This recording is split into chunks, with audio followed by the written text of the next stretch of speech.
Olá, boa noite. O Brasil tem mais de 5.500 municípios que produzem bens, serviços, geram receitas e arrecadação de impostos. E é sobre isso que a gente conversa hoje no Brasil em Pauta especial sobre a reforma tributária. Como as propostas que tramitam no Congresso Nacional vão mexer com a cobrança de impostos nos estados e nos municípios. O convidado do programa de hoje é o presidente da Confederação Nacional de Municípios, Glademir Harold. Muito obrigado pela presença do senhor aqui no Brasil em Pauta, presidente. É um prazer estar com vocês, tratando de um tema tão importante para a Federação Brasileira, para os brasileiros. O Brasil é um país emergente, o mundo todo está de olho no Brasil e nós precisamos aproveitar esta oportunidade. E isto passa, sim, pela reforma tributária, por uma reforma adequada, trabalhando a simplificação e a segurança jurídica. E aqui no nosso estúdio nós recebemos também o professor da FGV Direito Rio e doutor em Direito Tributário pela Universidade de Münster, na Alemanha, Gustavo Fossati. Boa noite, professor. Obrigado pela presença conosco aqui. Boa noite, Paulo. Boa noite, Catiúcia. Boa noite, presidente Harold. É uma satisfação, um prazer estar aqui com vocês, debatendo um tema tão importante e focando especialmente no interesse, nas preocupações dos municípios, que é onde a vida realmente acontece. E também conosco a jornalista Catiúcia Neri. Boa noite, Catiúcia. Boa noite, Paulo. Prazer estar aqui mais uma vez. Você vai estar sempre conosco agora. Vamos começar então com o nosso presidente da Confederação Nacional de Municípios, Glademir Harold. Simplificação é a palavra da Confederação Nacional dos Municípios para a questão da reforma tributária no Brasil, presidente? É uma das premissas que nós estamos defendendo. O nosso sistema tributário do Brasil é muito complexo, de difícil entendimento, e nós acreditamos que sim, uma reforma tributária, o que está acontecendo, sendo discutida no Congresso Nacional, precisa trabalhar a simplificação, a segurança jurídica. Nós acreditamos que precisamos criar um clima adequado para que o investidor interno possa investir mais, que a gente possa atrair um investidor externo. Com isso, a gente vai ter aí o que nós entendemos mais importante neste momento, a geração de emprego e renda para que o cidadão brasileiro possa ficar menos dependente dos poderes públicos do nosso país. Então, é um momento importante, ele requer muita serenidade, sabedoria, muito diálogo acima de tudo, que isto possa oportunizar para que todos os segmentos organizados da sociedade brasileira tenham espaço para este debate. E uma coisa que eu acho que todos concordamos, né? É uma reforma ampla que possa atender às expectativas do mercado.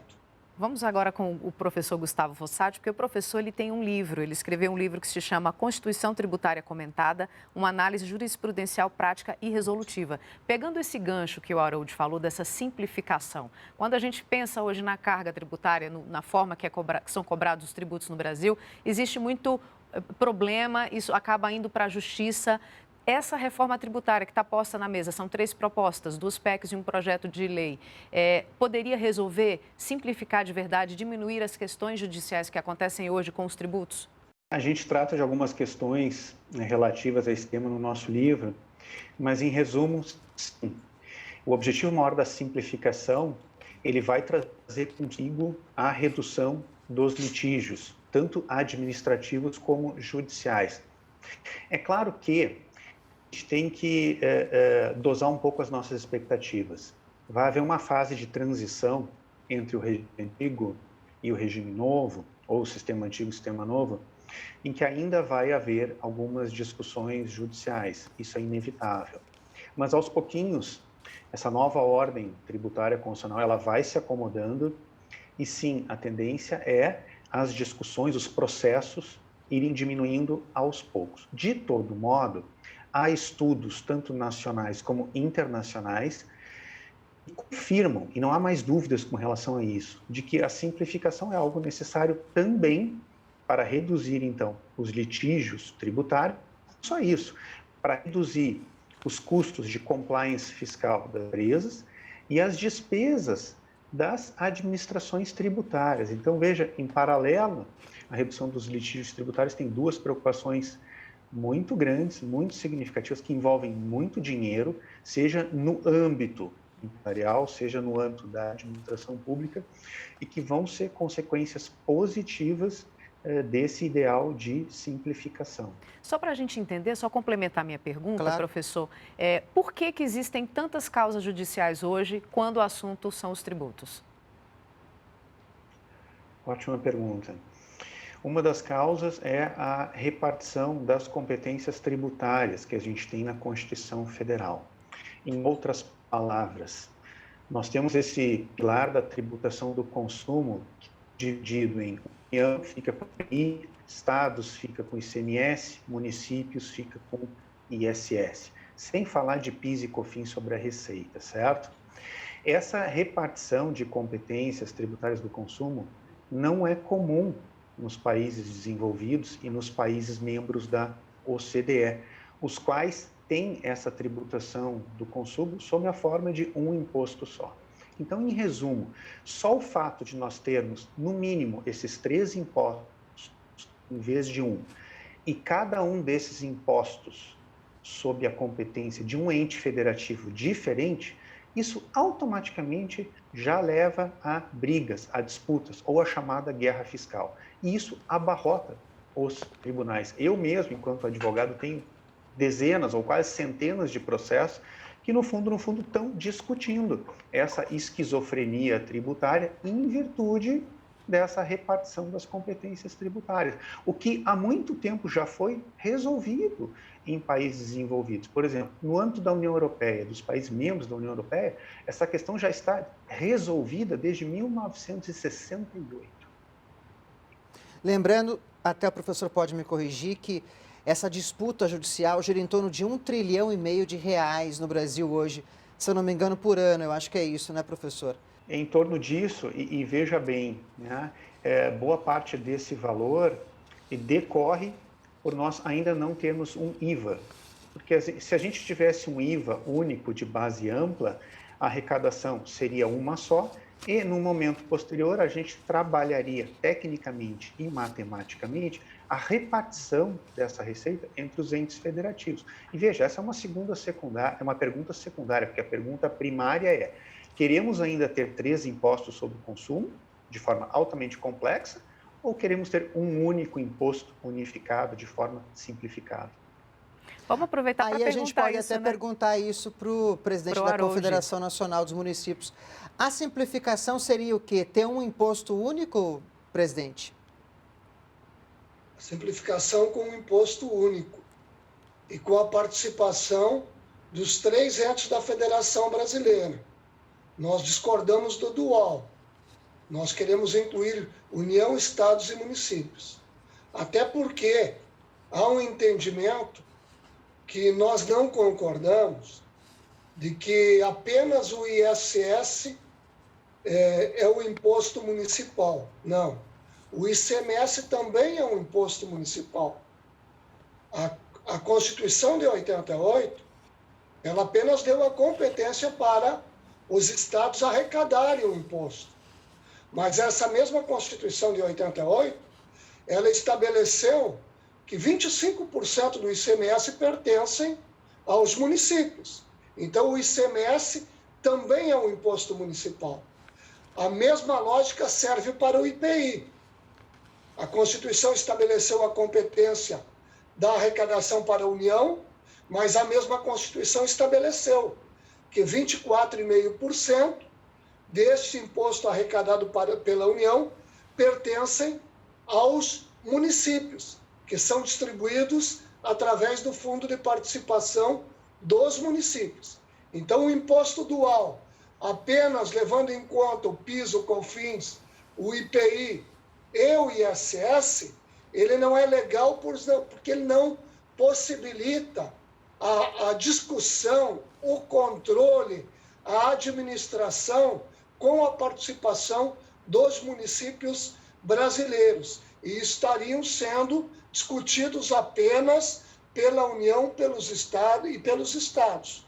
Nós defendemos um imposto único com a participação dos 3 entes da Federação Brasileira, com um comitê paritário, é isso que a gente está defendendo, que possa controlar, administrar e fazer a distribuição, o compartilhamento desses impostos. Então, nós defendemos uma reforma ampla. Como falou o professor Fossati, não dá para ter aí 3, 4, 5, 6 impostos sobre o consumo como tem o Brasil hoje.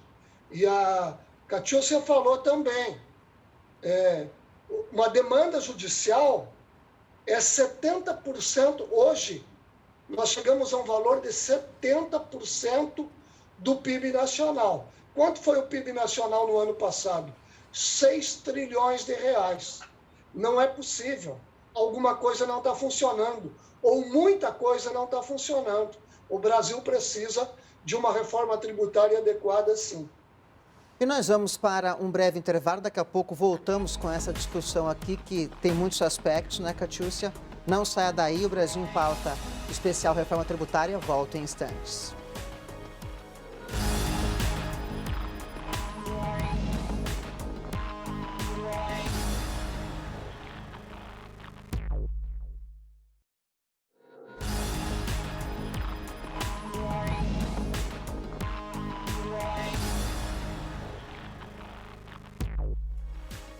Estamos de volta com o Brasil em Pauta especial Reforma Tributária. E a Catiúcia vai fazer uma pergunta para o professor Fossati. Professor, a gente sabe que o senhor é professor de Direito e está investigando aí, à luz da Constituição, a carga tributária do país. E quando a gente fala em reforma tributária, existem 3 propostas, 2 PECs, um projeto de lei. Está tramitando lá no Congresso, numa comissão mista que está em análise. E aí a minha pergunta é a seguinte, à luz dessas reformas que a gente tem, de alguma forma elas ferem o Pacto Federativo, elas respeitam esse Pacto Federativo que tem a ver com a arrecadação e distribuição de impostos entre estados, municípios e a União. Como é que fica esse ponto especificamente na sua visão? Ótima pergunta, Catiúcia. Não fere o Pacto Federativo. E a pergunta, na verdade, ela envolve tanto a repartição das competências tributárias como a repartição das receitas tributárias. Tem muita técnica envolvida aí. O mais importante é que, de um lado, todos os entes da federação permaneçam com a sua cota parte, vamos dizer assim, da arrecadação tributária. E eu diria, aí nesse aspecto, sou muito sensível aos municípios.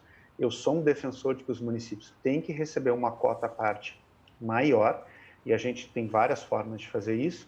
E, num segundo momento, os entes da federação, inclusive os municípios, têm que permanecer também com a sua competência, que já desenvolveram ao longo do tempo, com relação à arrecadação desse imposto novo ou de uma parte desse imposto novo.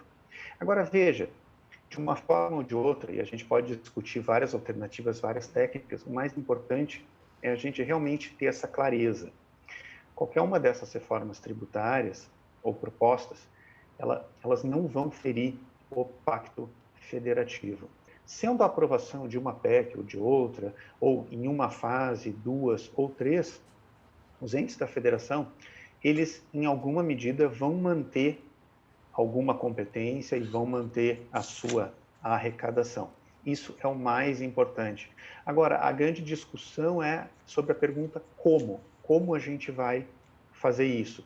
Se é realmente repartindo mais ou menos a competência tributária e depois repartindo mais ou menos a receita tributária que é decorrente dessa competência tributária inicial. Mas, em conclusão, não viola o Pacto Federativo.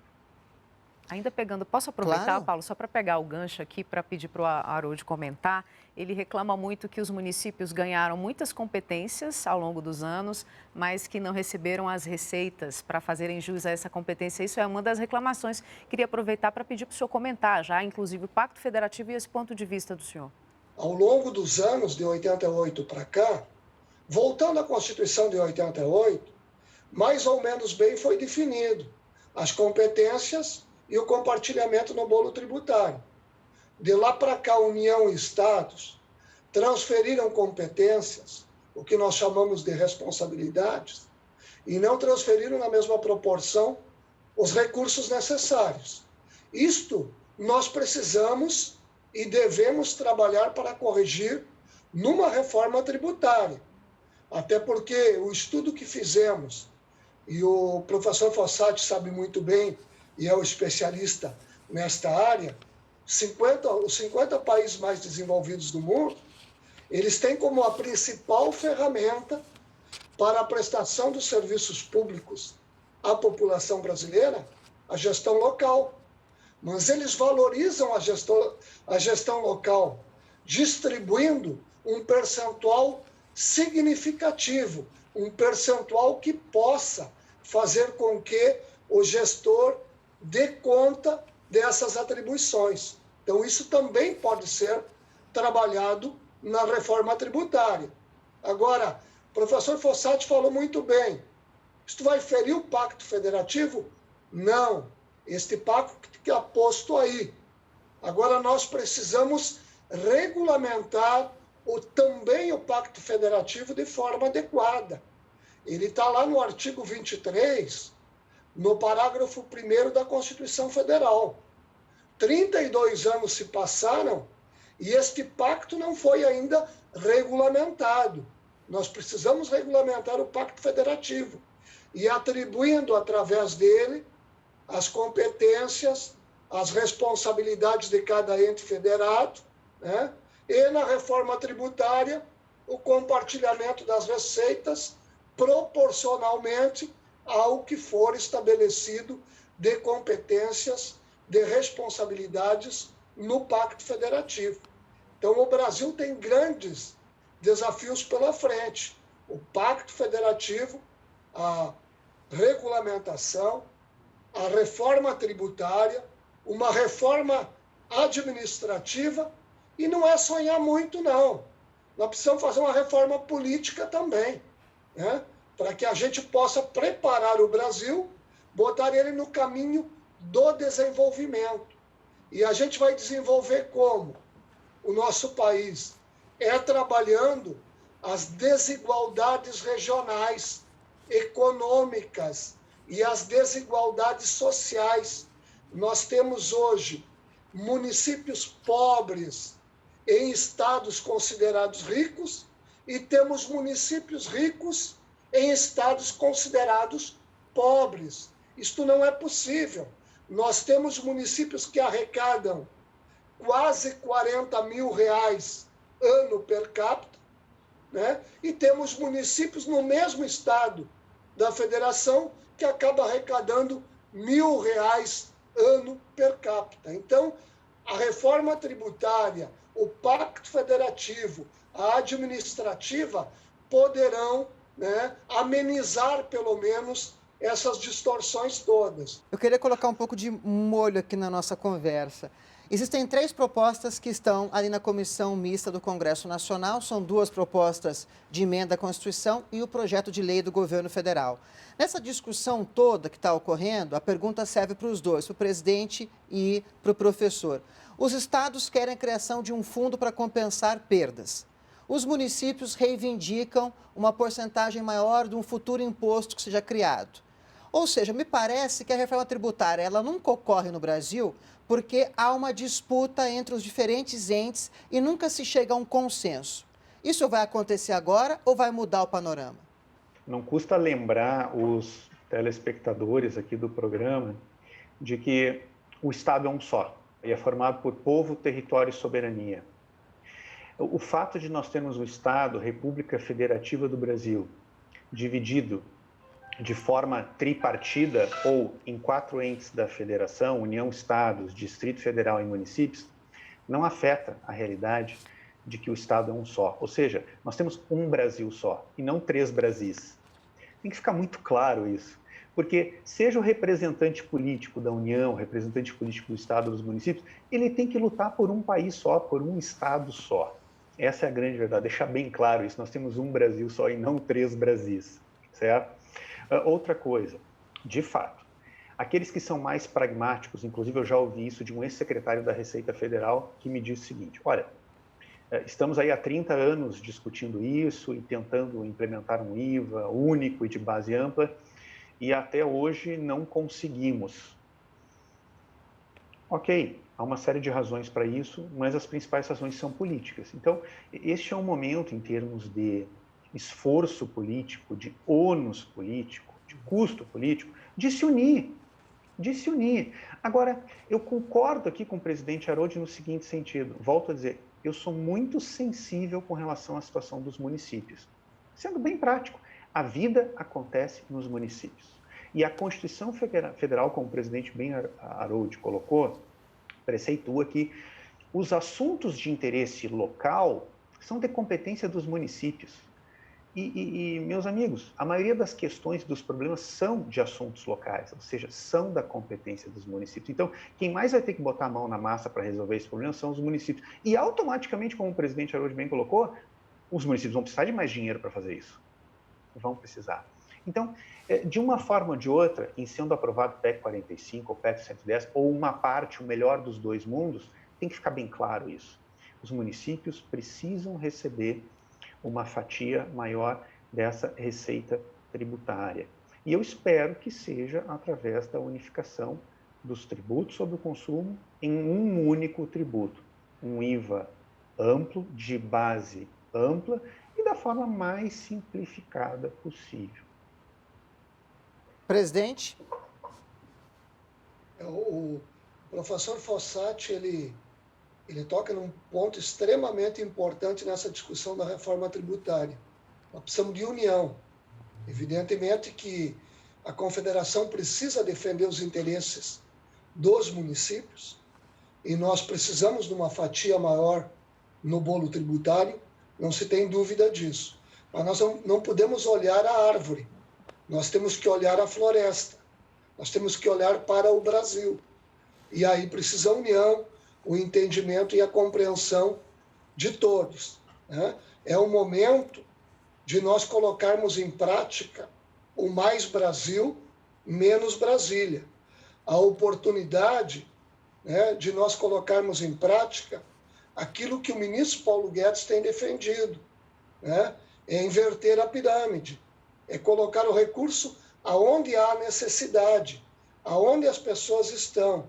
Então, este debate é um debate complexo, mas me parece que o presidente Davi Alcolumbre, o presidente Rodrigo Maia, estão tratando com enorme responsabilidade.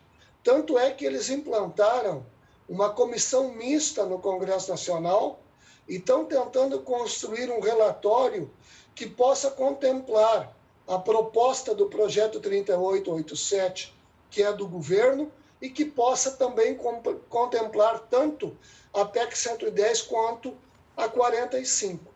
Então, essa discussão ela é extremamente importante. Nós temos que ter a responsabilidade no sentido de que o Brasil precisa de uma reforma tributária adequada e nós, brasileiros, todos precisamos trabalhar neste sentido. Evidentemente que vai haver uma disputa de uma participação maior dos municípios no compartilhamento das receitas, mas nós não podemos concordar com o aumento da carga tributária. Não tem mais espaço para isso.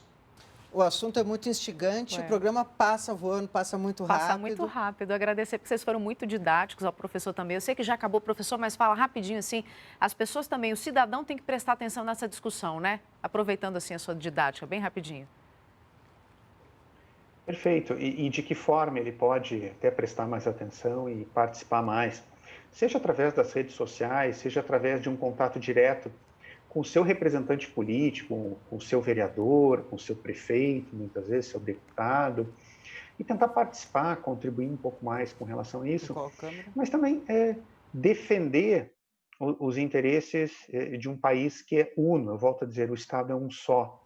A gente tem que parar um pouco com essas brigas, né, de União, Estados e municípios, pessoal, porque, veja bem, essa briga interfederativa em torno da tributação do consumo já foi resolvida na Europa desde 1968. Às vezes eu tenho a impressão que a gente está andando com uma carroça de roda quadrada, enquanto os alemães, por exemplo, estão andando com uma Mercedes-Benz de último modelo. Deixa eu agradecer a vocês. Desculpa, professor, nosso tempo acabou. Então, nós agradecemos, né, Catiúcia, ao presidente da Confederação Nacional dos Municípios, o Glademir Harold, ao professor Gustavo Fossati, da FGV Direito Rio de Janeiro, pela participação aqui, pelos esclarecimentos, por essa discussão, essa conversa que nós estamos desenvolvendo aqui, né, Catiúcia? Obrigada mais uma vez, boa noite, foi um imenso prazer. Até a próxima. E para saber mais sobre o nosso programa ou quiser rever essa ou outras entrevistas, siga nossas redes sociais ou baixe o TV Brasil Play. E o Brasil continua em pauta aqui na TV Brasil e você é sempre o nosso convidado.